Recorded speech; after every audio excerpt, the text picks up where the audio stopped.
Мынау кестені кеше 4 қазан 2025 жылы Шахристандағы барахолкадан сатып алдым.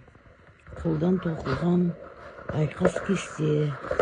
Айнаның бетіне жабуға, тағы бір қабырғаға ілуге болады.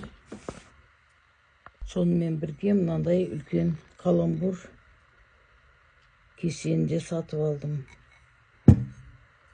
Және мынандай кесе. Бұл да кеңес үкіметінде кесе. Сатып алдым, бұны тазалап жуу керек.